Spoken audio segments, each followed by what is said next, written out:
APJ Abdul Kalam ಅವರ ಲೈಫಲ್ಲಿ ನಡೆದಿರುವ ಒಂದು ನೈಜ ಸಂಗತಿ ಎಲ್ಲರನ್ನೂ ಸಹ ಇನ್ಸ್ಪೈರ್ ಮಾಡುತ್ತೆ. ಏನಪ್ಪ ಅಂದರೆ 1979ರಲ್ಲಿ APJ ಅಬ್ದುಲ್ ಕಲಾಂ ಅವರು ಭಾರತದ ಮೊದಲ satellite launch vehicle SLV-3 launch ಮಾಡೋ ಜವಾಬ್ದಾರಿಯನ್ನು ತಗೊತಾರೆ. ಈ ಪ್ರಾಜೆಕ್ಟ್ಗೆ ಡೈರೆಕ್ಟರೂ ಸಹ ಅವರೇ ಆಗಿರ್ತಾರೆ. ಇಡೀ ದೇಶವೇ ಈ ಪ್ರಾಜೆಕ್ಟ್ನ ಕಾಯ್ಕೊಂಡು ಕೂತಿರುತ್ತೆ. ಬಟ್ ಆದರೆ ಕೆಲವು ಕಾರಣಗಳಿಂದ SLV-3 ವೆಹಿಕಲ್ಲು ಲಾಂಚ್ ಮಾಡಿದ ಕೆಲವೇ ನಿಮಿಷಗಳಲ್ಲಿ ಏನಾಯಿತು ಅಂದರೆ ಬೇ ಆಫ್ ಬೆಂಗಾಲಲ್ಲಿ ಅದು ಕೊಲ್ಯಾಪ್ಸ್ ಆಗುತ್ತೆ. ಮೀಡಿಯಾದವರು ಪ್ರೆಸ್ ಮೀಟ್ನಲ್ಲಿ SLV-3 ಪ್ರಾಜೆಕ್ಟ್ ಫೇಲ್ಯೂರ್ಗೆ ರೀಸನ್ಸ್ನ ಕೇಳೋದಕ್ಕೆ ಸ್ಟಾರ್ಟ್ ಮಾಡ್ತಾರೆ. ಬಟ್ ಆದರೆ ತುಂಬ ಭಯಭೀತರಾಗಿರುವ ಅಬ್ದುಲ್ ಕಲಾಂ ಅವರು ಅದಕ್ಕೆ ಉತ್ತರ ಕೊಡೋದಕ್ಕೆ ಆಗೋದಿಲ್ಲ.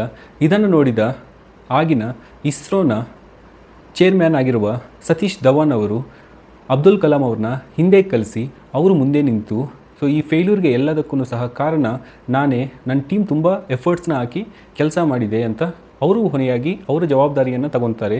ಅಷ್ಟೇ ಅಲ್ಲ, ಬರೋ ವರ್ಷ ಈ ಪ್ರಾಜೆಕ್ಟ್ನ ನಾವು ಯಶಸ್ವಿಯಾಗಿ ಸಾಧಿಸುತ್ತೇವೆ ಅಂತಲೂ ಸಹ ಹಾಮಿಯನ್ನು ಕೊಡ್ತಾರೆ. ಇದಾದ ಒಂದು ವರ್ಷದಲ್ಲಿ SLV-3 ಪ್ರಾಜೆಕ್ಟ್ನ ಸಕ್ಸಸ್ಫುಲಿ ಅವರು ಲಾಂಚ್ ಮಾಡಿ ಸೆಲೆಬ್ರೇಷನ್ನ ಮಾಡ್ತಾರೆ.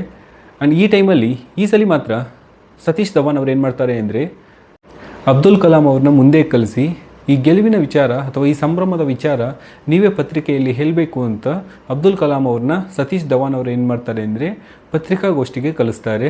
ಇದರಿಂದ ನಾವು ತಿಳಿಬೇಕಾಗಿರೋದೇನು ಅಂದರೆ ನಿಜವಾದ ಲೀಡರ್ ಯಾವುದೇ ಆಗಲಿ ಬೇರೆಯವ್ರ ಮೇಲೆ ಅಪವಾದ ಮಾಡಲ್ಲ. ಕಂಪ್ಲೀಟ್ ಜವಾಬ್ದಾರಿಯನ್ನು ಅಥವಾ ಕಂಪ್ಲೀಟ್ ರೆಸ್ಪಾನ್ಸಿಬಿಲಿಟಿಯನ್ನು ಅವರೇ ತಗೊತಾರೆ. ಅದೇ ಥರನೇ ನಾವೂ ಅಷ್ಟೇ, ಮಾರ್ಕ್ಸ್ ಏನಾದರೂ ಚೆನ್ನಾಗಿ ಬಂದಿದೆ ಅಂದರೆ ಪೇಪರ್ ಈಸಿ ಇತ್ತು ಅಂತ, ಮಾರ್ಕ್ಸ್ ಏನಾದರೂ ಚೆನ್ನಾಗಿ ಬರಲಿಲ್ಲ ಅಂದರೆ ಪೇಪರ್ ತುಂಬ ಟಫ್ ಇತ್ತು ಅಂತ ಹೇಳೋದು, ಇಲ್ಲ ಅಂದರೆ ನನಗೆ ಪ್ರಾಪರ್ ಫೆಸಿಲಿಟೀಸ್ ಸಿಗಲಿಲ್ಲ ಅಂತ ಹೇಳೋದು, ಟೀಚರ್ಸ್ ಹೇಳ್ಕೊಡ್ಲಿಲ್ಲ ಅಂತ ಹೇಳೋದು, ಈ ಥರ ಬೇರೆ ಬೇರೆ ರೀಸನ್ಸ್ನ ಹೇಳಿ ಅವ್ರ ಫೇಲ್ಯೂರ್ನ ಅವರು ಸಮರ್ಥನೆ ಮಾಡ್ಕೊತಾರೆ. ಇದು ತಪ್ಪು. ಯಾವುದೇ ಆಗಲಿ ನಿಜವಾದ ಲೀಡರ್ ಅನ್ನೋರು ಹೇಗಿರಬೇಕು ಅಂದರೆ ತಾನು ಮಾಡಿರೋ ತಪ್ಪನ್ನು ತಾನು ಅಕ್ಸೆಪ್ಟ್ ಮಾಡಬೇಕು.